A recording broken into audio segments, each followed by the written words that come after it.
누가복음 16장 27절에서 31절 같이 읽겠습니다. 이르되 그러면 아버지여 구하노니 나사로를 내 아버지의 집에 보내소서. 내 형제 5이 있으니 그들에게 증언하게 하여 그들로 이 고통받는 곳에 오지 않게 하소서. 아브라함이 이르되 그들에게 모세와 선지자들이 있으니 그들에게 들을지니라. 이르되 그렇지 아니하니이다. 아버지 아브라함이여 만일 죽은 자에게서 그들에게 가는 자가 있으면 회개하리이다. 이르되 모세와 선지자들에게 듣지 아니하면 비록 죽은 자 가운데서 살아나는 자가 있을지라도 권함을 받지 아니하리라 하였다 하시니라. 아멘. 누가복음 140번, 140번째 시간입니다. 지옥의 판결문을 보라입니다. 어떤 사건이 일어나면 재판이 열리게 됩니다. 재판이 열리면 피해자와 피의자가 나뉘게 되고 각각 검사와 변호사를 대동하여서 판사 앞에서 재판을 진행하고 판결을 받게 되죠. 검사는 피해자의 편에 서서 피의자의 죄목을 나열하여 그 사람에게 합당한 판결을 구형하고 여러분들이 뉴스에 보면 구형한다는 건 검사가 몇 년형을 주세요 이렇게 그걸 잘 보셔야 됩니다. 구형하고 변호사는 피의자의 편에 서서 무죄를 요구하거나 감형을 요구하게 됩니다. 참고로요, 여러분들 텔레비전 같은 데 이렇게 보면서 흉악범들을 변호하는 변호사들을 뭐 양심도 없다고 뭐 하거나 또 변호사들도 양심에 찔려서 변호를 못 하겠다 하는데 그건 굉장히 잘못된 겁니다. 여러분들 악마라도 변호받을 권리는 있는 거예요. 변호사는 이 죄인의 편에 서서 그 사람을 변호해 주는 것이 그 사람의 일이에요. 근데 내가 너무 흉악범이라 변호하기 싫다고 도망쳐 버리면 이 변호사는 자기 일을 못하는 사람입니다. 아주 나쁜 변호사입니다. 그 사람. 자, 어쨌든 그렇게 검사의 정죄와 변호사의 변호가 끝나고 나면 판사는 양측의 입장을 모두 고려하여 합당한 판결을 내리게 되고 그러한 판결을 내리게 된 이유를 판결문에 고스란히 기록해 놓고 있습니다. 그리고 그걸 저장하고 일반 사람들도 모두 볼 수 있게 해 놓습니다. 그러면 형벌을 받은 죄인은 판결문을 통해서 어떤 이유로 내가 이런 벌을 받게 됐는지를 비로소 알게 되는 것이죠. 그리고 그 판결문이 전체에게 공개되는 이유는 당신네들은 이렇게 하지 마세요. 이런 그런 그게 있습니다. 자, 이런 모습은요, 하나님의 보좌 앞에서도 동일하게 일어납니다. 하나님은 의로우신 재판장이시며 검사는 사탄이며 변호사는 예수님입니다. 디모데후서 4장 8절 말씀 같이 읽습니다. 이제 후로는 나를 위하여 의의 면류관이 예비되었으므로 주 곧 의로우신 재판장이 그날에 내게 주실 것이며 내게만 아니라 주의 나타나심을 사모하는 모든 자에게도니라. 아멘. 계시록 12장 10절 말씀 같이 읽습니다. 내가 또 들으니 하늘에 큰 음성이 있어 이르되 이제 우리 하나님의 구원과 능력과 나라와 또 그의 그리스도의 권세가 나타났으니 우리 형제들을 참소하던 자, 곧 우리 하나님 앞에서 밤낮 참소하던 자가 쫓겨났고, 요한복음 2장 1절 말씀, 요한 1서입니다. 2장 1절 같이 읽습니다. 나의 자녀들아, 내가 이것을 너희에게 쓰면 너희로 죄를 범하지 않게 하려 함이라. 만일 누가 죄를 범하여도 아버지 앞에서 우리에게 대언자가 있으니 곧 의로우신 예수 그리스도시라. 아멘. 다른 말들은 다 차치하고 하나님을 일컬어 의로우신 재판장이라 하고 마귀를 일컬어 참소하는 자, 검사예요. 참소하는 자 마귀라고 이야기를 하고 우리의 대언자 변호사입니다. 예수 그리스도입니다. 마귀는 율법으로 우리를 참소하고 예수님은 그의 피로 우리를 대언하며 하나님은 참소하는 자 마귀와 대언하는 자 예수 그리스도를 보시고 판결을 내리시는 것이죠. 그리고 천국의 판결문 또 지옥의 판결문은 의외로 간단합니다. 긍휼을 구하는 자는 의로운 자라 칭함을 받고 긍휼을 구하지 않는 자는 심판을 받게 됩니다. 야고보서 2장 12절에서 13절 말씀 같이 읽습니다. 너희는 자유의 율법대로 심판받을 자처럼 말도 하고 행하기도 하라. 긍휼을 행하지 아니하는 자에게는 긍휼 없는 심판이 있으리라. 긍휼은 심판을 이기고 자랑하느니라. 아멘. 너무 간단한 판결문입니다. 긍휼을 구하지 않는 자는 긍휼 없는 심판이 있는 거예요. 그리고 심판을 이길 수 있는 유일한 방법은 하나님의 긍휼을 구하는 것입니다. 그 긍휼을 구하는 것을 예수님이 회개라고 이야기를 하는 겁니다. 회개. 자신의 죄를 알고 하나님 앞에 회개하여 그의 긍휼하심을 구하는 것. 그것을 심판, 그것이 심판을 이길 수 있는 유일한 방법입니다. 그것 말고 다른 방법은 없습니다. 그래서 자유의 율법대로 행하여 긍휼을 구하는 것을 회개라고 하는 것 같은 거예요. 성도에게 필요한 것은 내가 얼마나 죄를 안 짓고 살았느냐가 아니라 내가 죄인임을 인정하고 하나님의 긍휼을 구하는 것이 성도에게 필요한 것입니다. 오늘 말씀에서 부자는 지옥에 떨어진 후에 자신이 왜 지옥에 떨어졌는지 비로소 알게 됩니다. 지옥의 판결문을 본 거예요. 부자는 지옥에 떨어진 후에 아브라함에게 나사로를 죽은 자 가운데서 살려서 자기 형제들에게 보내어 고통받지 않는 곳에 오게 해달라고 하면서 30절에서 아주 중요한 이야기를 합니다. 같이 30절 같이 읽습니다. 이르되 그렇지 아니하니이다. 아버지 아브라함이여 만일 죽은 자에게서 그들에게 가는 자가 있으면 회개하리이다. 아멘. 부자가 지옥에 떨어지고 났더니 자기가 왜 지옥에 온지를 비로소 알게 되는 거예요. 뭘 안 해서? 회개 안 해서. 회개하지 않아서 지옥에 떨어졌다고 알게 되고, 그래서 내 형제 5이 있는데 저 나사로를 죽은 자 가운데서 살려서 보내서 내 형제들로 회개하여 이곳에 오지 않게 해달라, 이렇게 이야기를 하는 겁니다. 그게 지금 예수님께서 부자의 입을 통하여서 지옥의 판결문을 읽어주고 계신 거예요.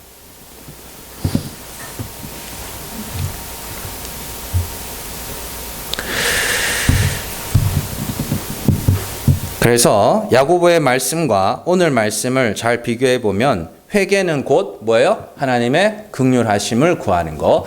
긍휼을 구한다는 게 그냥 하나님 불쌍히 여겨주세요 이게 아닙니다. 여러분들 긍휼이라는 단어를 성경에서 다른 곳에서 어떻게 사용하냐면 구걸이라는 단어로 사용합니다. 먹을 게 없어, 쓸 게 없어, 아무것도 없어서 누군가가 내게 도움을 주지 않으면 나는 죽을 수밖에 없는 그런 형편에 있는 사람들을 긍휼을 구한다, 구걸한다, 이렇게 이야기를 하거든요. 근데 그 단어예요. 긍휼을 구한다는 건 하나님이 불쌍히 여겨주시지 않으면 나는 죽습니다 하는 그런 마음을 회개라, 긍휼을 구한다, 이렇게 이야기를 하는 것입니다.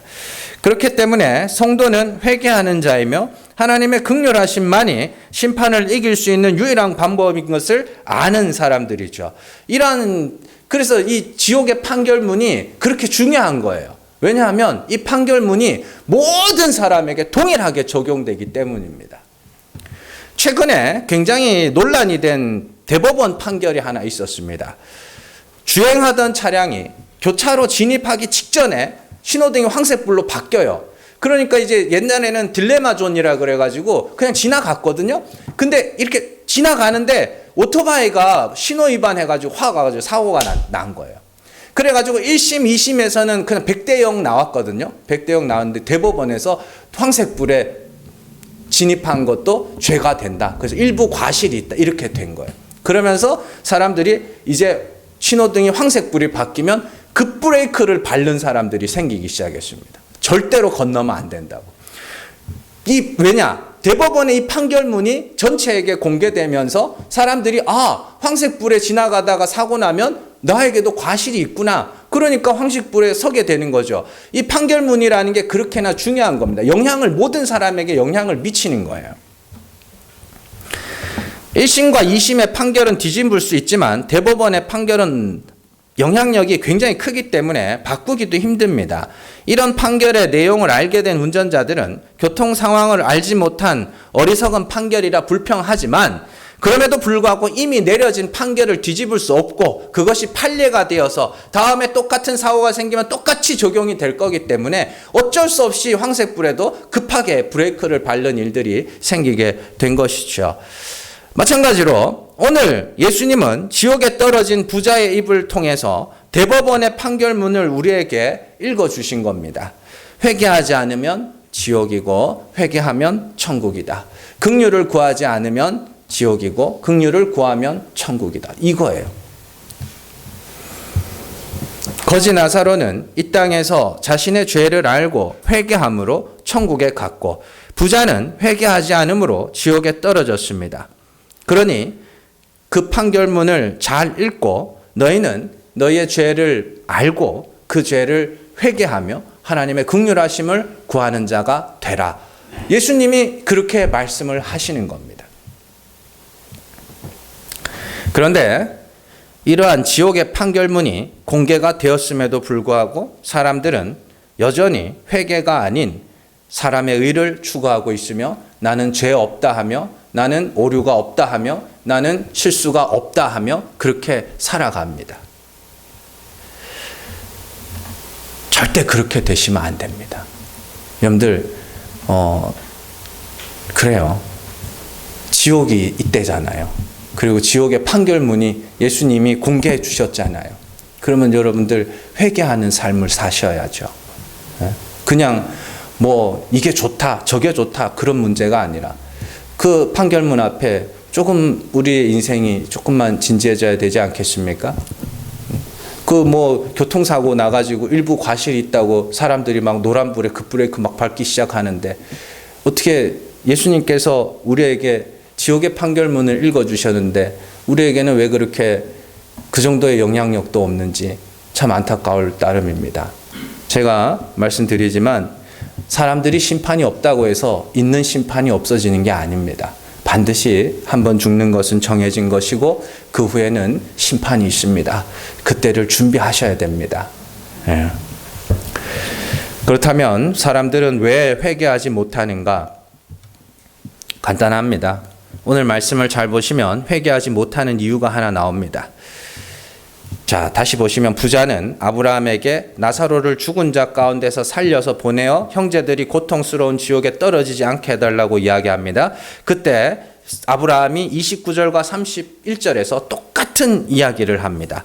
29절 보시면 아브라함이 이르되 그들에게 모세와 선지자들이 있으니 그들에게 들을지니라. 31절 이르되 모세와 선지자들에게 듣지 아니하면 비록 죽은 자 가운데서 살아나는 자가 있을지라도 고난을 받지 아니하리라 하였다. 이렇게 되어 있습니다.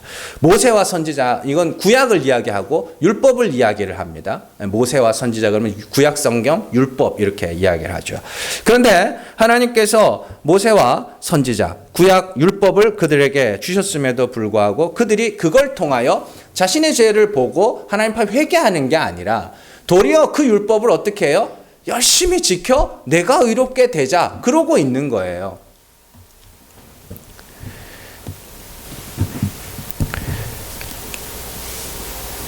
율법을 열심히 행하여 그것으로 의롭게 되라고 주신 것이 아니라 나는 하나님이 긍휼이 필요한 자임을 알라고 주신 겁니다.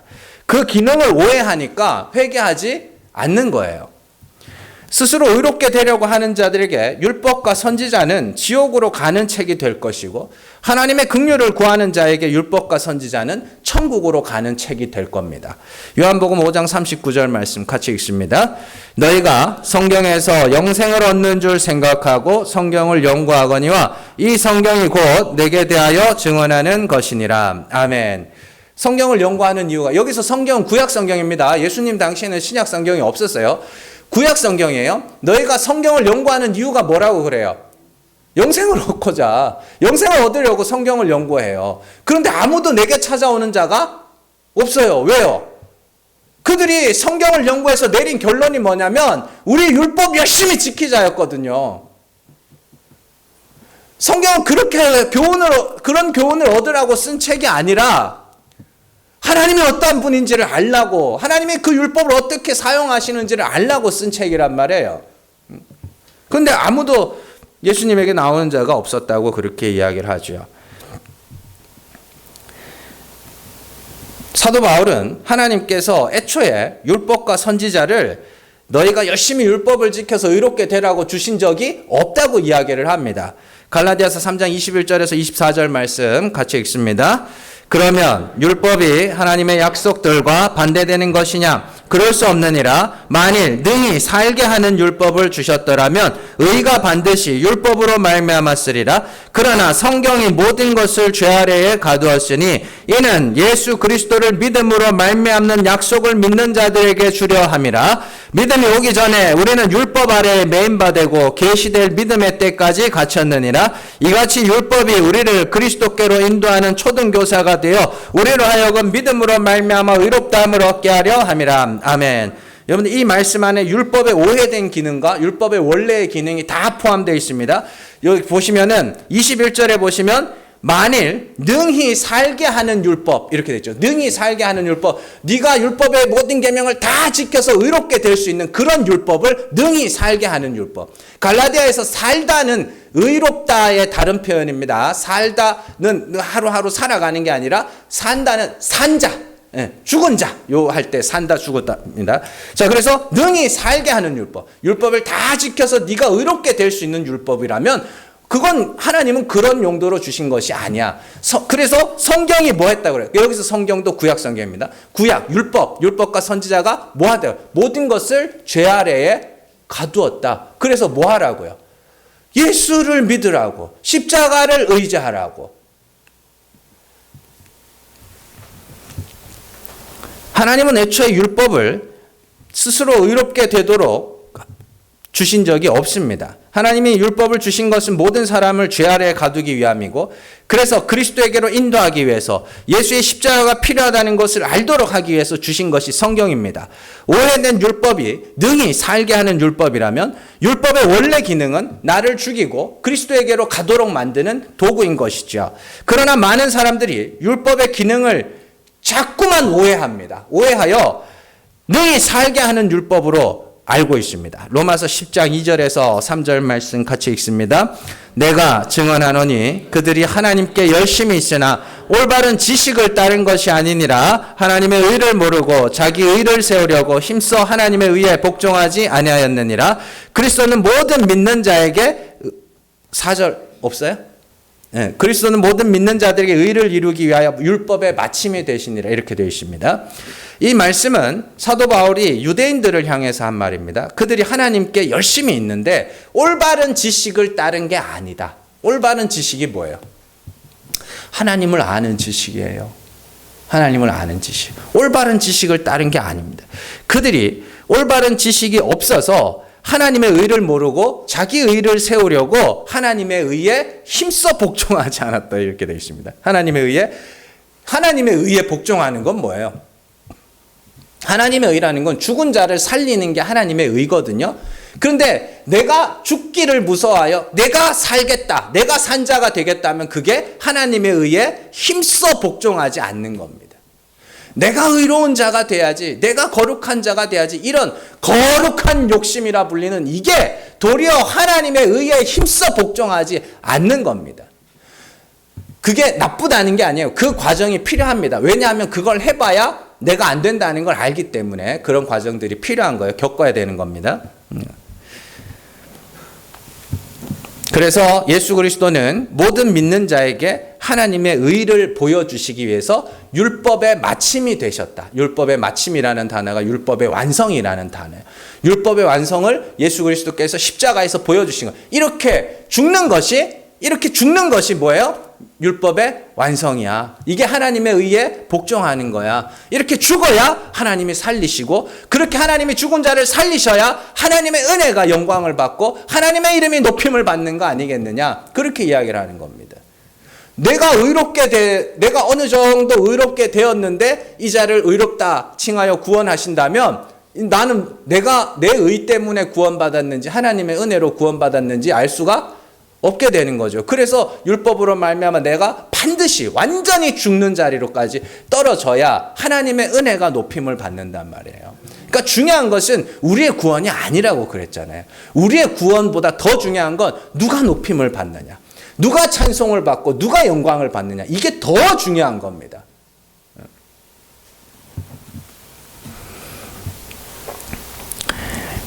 그래서 그 말씀 바로 아래 예수를 주로 시인하는 말씀으로 이어지거든요.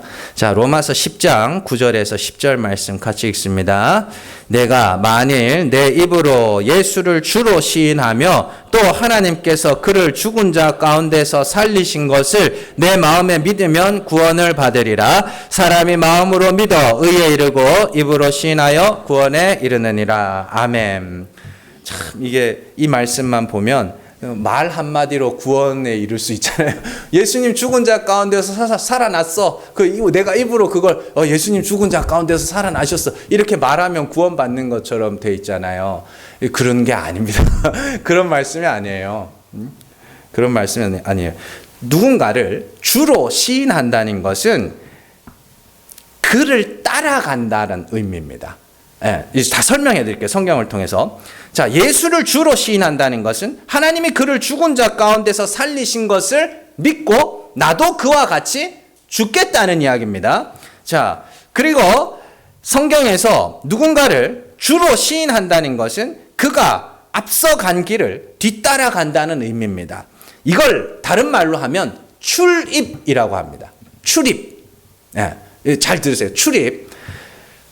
자, 민수기 27장 17절 말씀 같이 읽습니다. 그로 그들 앞에 출입하며 그들을 인도하여 출입하게 하사 여호와의 회중이 목자 없는 양과 같이 되지 않게 하옵소서. 아멘. 이게 모세가 이제 죽을 때가 가까워 가지고 내 뒤를 이을 사람이 있어야 되는. 그래서 여호수아를 세울 때 하나님께 기도한 내용입니다. 뭐라 그래요? 출입하게 하사. 출입하며 그들을 인도하여 출입하게 하사. 여기서 출입이라는 걸 인도라는 의미예요. 그게 끌고 간다는 의미입니다. 그래서 이런 표현들이 여기만 나오는 게 다른 곳에 많이 나와요. 자, 사무엘상 18장 13절 말씀 같이 읽습니다.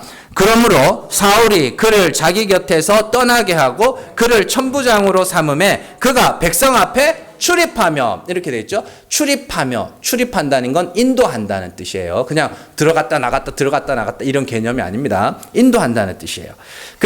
그런데 잘 생각해 보세요. 출입하면 제일 먼저 생각나는 게 뭐예요? 우리가 출입하는 거.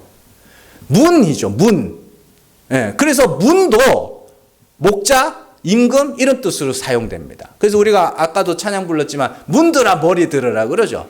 무슨 문이 문에 다 머리 어떻게 머리를 들어 문이? 그것도 어떻게 끼워 맞추는 사람들도 있는데 문들아 머리 들으라는 건 임금들아, 땅의 임금들아, 진짜 왕, 영광의 왕이 왔으니 머리를 들고 그를 보라는 이야기예요. 그러니까 이런 것들은 잘 풀어주는 사람이 없는데 하여튼 잘 오셨습니다.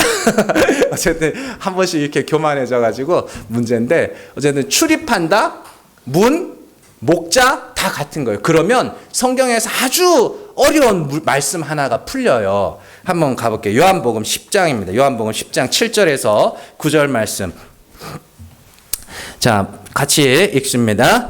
그러므로 예수께서 다시 이르시되 내가 진실로 너희에게 말하노니 나는 양의 문이라. 나보다 먼저 온 자는 다 절도요 강도니 양들이 듣지 아니하였느니라. 내가 문이니 누구든지 나로 말미암아 들어가면 구원을 받고 또는 들어가며 나오며 꼴을 얻으리라. 11절 같이 읽습니다. 나는 선한 목자라. 선한 목자는 양들을 위하여 목숨을 버리거니와. 아멘. 잘 보시면 9절에서 나는 뭐라 그래요? 양의 문이라. 7절에서 나는 양의 문이라. 11절에서는 뭐라 그래요? 나는 양의 목자야. 그러죠. 같은 거예요. 양의 문과 양의 목자가 같은 거예요. 그래서 거기 보시면 9절 마지막 부분에 보시면 들어가며 나오며 꼴을 얻으리라. 들어가며 나오며 뭐래요? 출입. 그래서 너희가 나를 따라오면 할 거야. 그래서 목자, 문, 왕, 인도, 출입 다 같은 거예요. 그래서 우리가 예수 그리스도를 주라 시인한다는 것은 내가 그리스도께서 앞서가신 길을 그대로 따라가겠다는 겁니다. 그래서 그리스도께서 어떻게 했어요? 십자가에서 죽으셨죠. 죄와 허물로 죽으셨죠. 그러자 하나님이 죽은 자 가운데서 살려내셨죠. 그러니까 우리가 목자를 따르는 양으로서, 그죠? 양의 문을 따라 출입하여 어디로 가는 거예요? 그리스도의 십자가에서 그와 함께 죽는 자리로. 그걸 회개라 하고 그 자리에서 뭐예요? 하나님의 긍휼하심을 부르짖게 되죠. 예, 그게 그리스도를 따르는 거며 그리스도를 주라 시인하는 거예요. 그러니까 단순히 그냥 예수님 죽은 자 가운데서 살아나셨지 이런 동의의 차원이 아닙니다. 내가 내 죄와 허물로 말미암아 죽는 거, 그래서 하나님의 다시 살리심을 소망하는 거, 하나님의 긍휼을 부르짖는 거, 그게 그리스도를 주로 시인한 자들의 삶이다라는 것이죠. 그래서 회개하는 성도들에게 있어 율법과 선지자는 그들에게 생명책입니다. 구원하는 책이에요. 그런데 그 의롭고 선하고 거룩한 것이 주어졌음에도 사람들은 회개하지 않습니다. 왜냐하면 사람들이 하나님을 오해하고 있기 때문입니다. 하나님이 율법을 주신 것은 율법의 모든 계명을 항상 지켜 네가 의롭게 되라고 주신 것이 아닙니다. 그럼에도 불구하고 그들이 하나님의 의를 알지 못하고 자기의 의를 세우기 위해서 열심을 내기 시작했습니다. 앞서 로마서 10장에서 사도 바울은 올바른 지식을 따르지 않았다 이렇게 이야기를 하죠. 그 올바른 지식이라는 것이 하나님을 아는 지식입니다. 참 하나님을 아는 지식.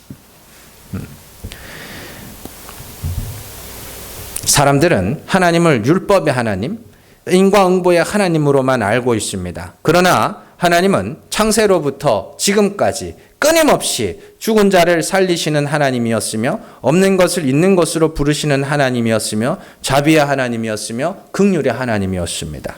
하나님은 그러한 분이심을 여러 가지 방법으로 우리에게 계시하셨고 이 모든 날 마지막에 예수 그리스도를 우리에게 보내셔서 하나님이 그러한 분이심을 말씀으로 삶으로 표적으로 나타내시다가 죽음과 부활을 통하여 증명하신 거예요.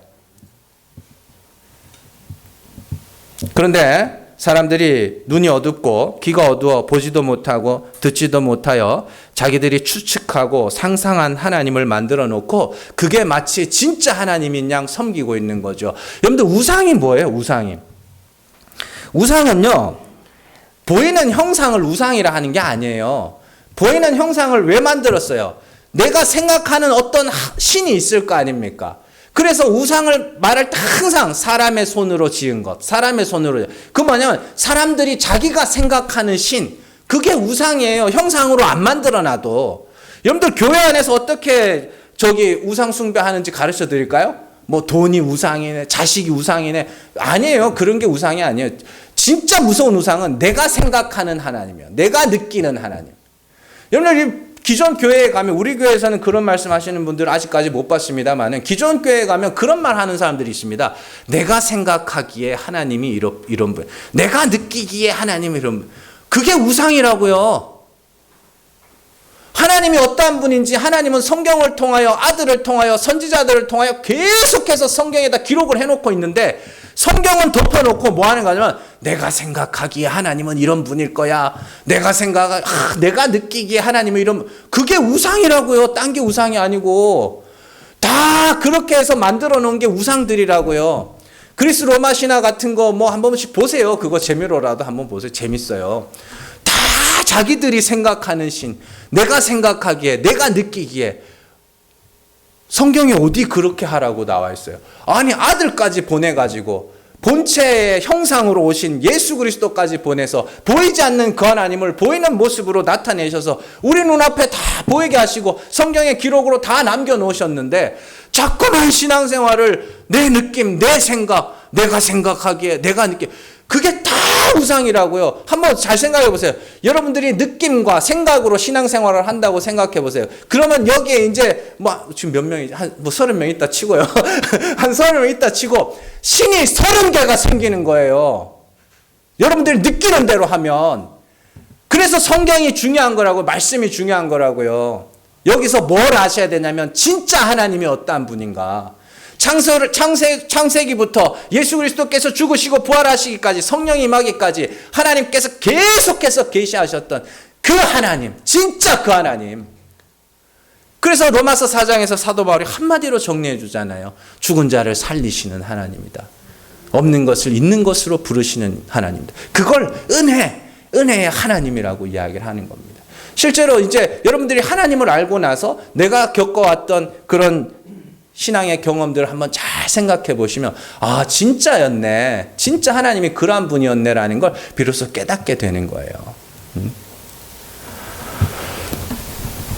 지식이 얼마나 중요하냐면, 하나님을 아는 지식이 얼마나 중요하냐면, 이스라엘 백성들이 망하는 이유가 지식이 없어서 망하는 거라 그래요.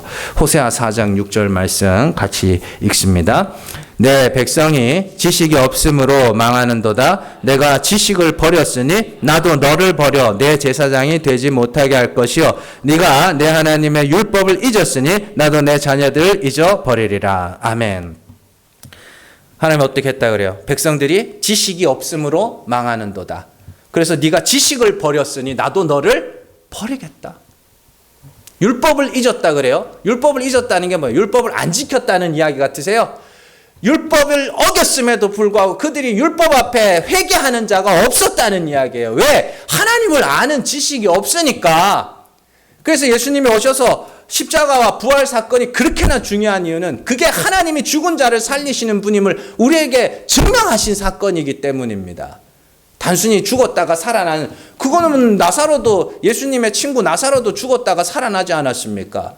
그런 내용이 아니라고요.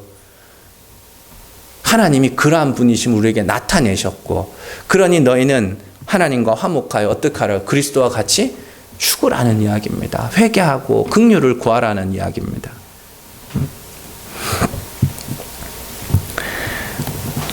자, 마지막으로 가장 중요한 부분을 살펴보려고 합니다. 자, 오늘 말씀을 잘 보시면 31절 말씀 우리 같이 30절 31절 두 절 같이 읽습니다.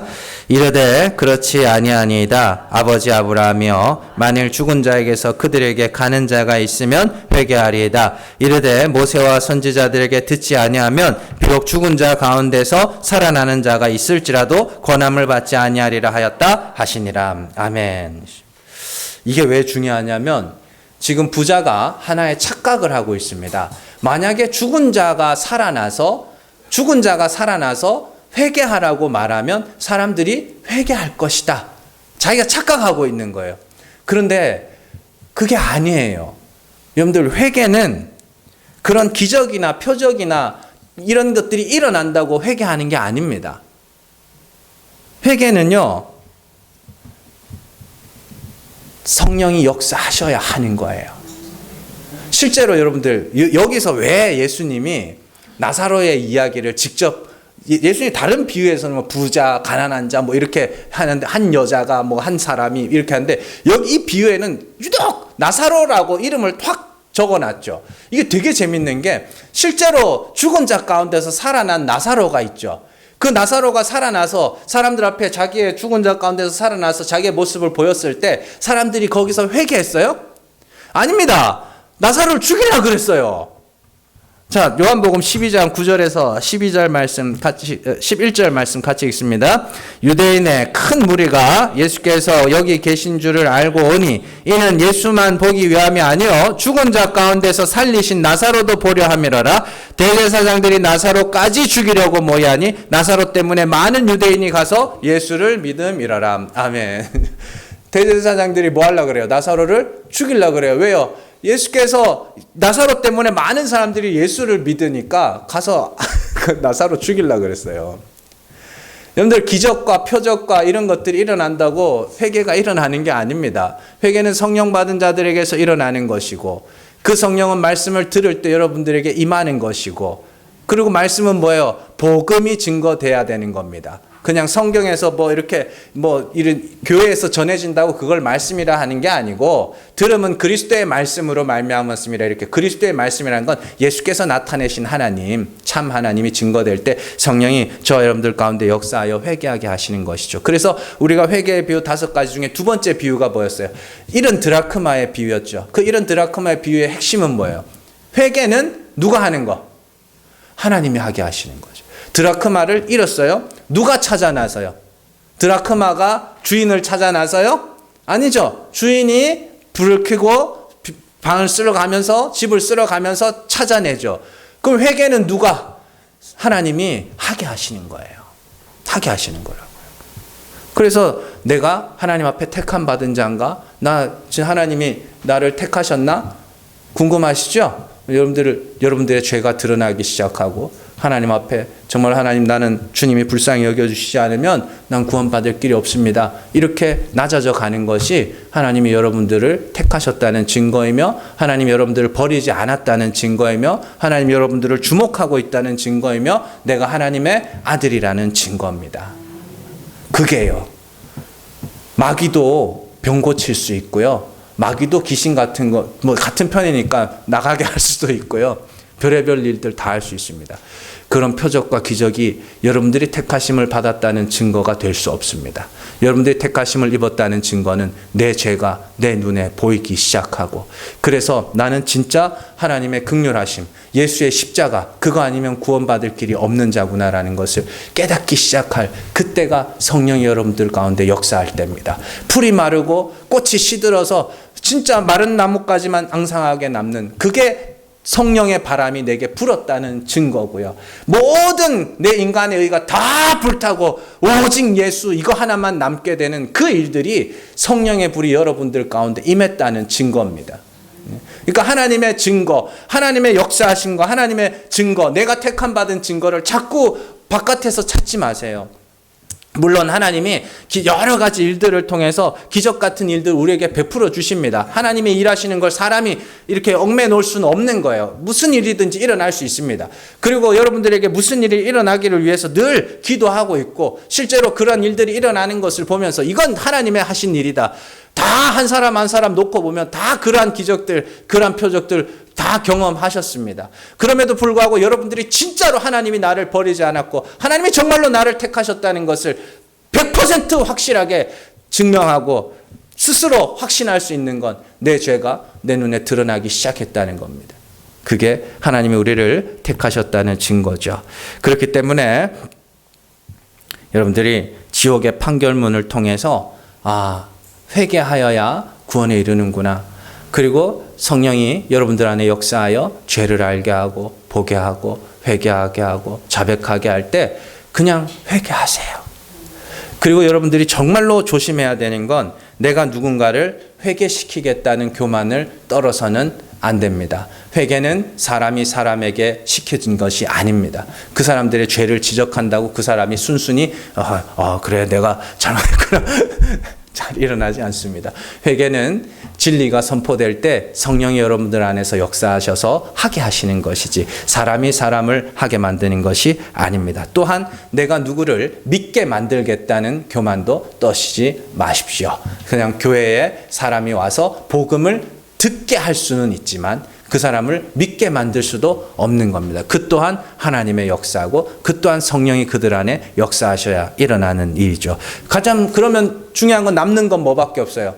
남는 건 나밖에 없어요. 그래서 내가 내 죄를 보고 내 허물을 고백하고 하나님의 긍휼을 구하실 때 여러분들의 판결문에는 이가 비록 죄인이나 긍휼을 구함으로 의롭게 되었음 이렇게 되는 겁니다. 그래서 여러분들이 천국에서 하나님 어떻게 이런 내가 여기 올 수 있었겠냐고 모든 것이 하나님의 은혜입니다. 그렇게 고백하는 거예요. 여러분들 일생을 통해서 그걸 배워가고 경험하고 정말로 여러분들의 일생을 통해서 하나님의 은혜가 높임받는 역사 있기를 주님의 이름으로 축원합니다. 기도하겠습니다.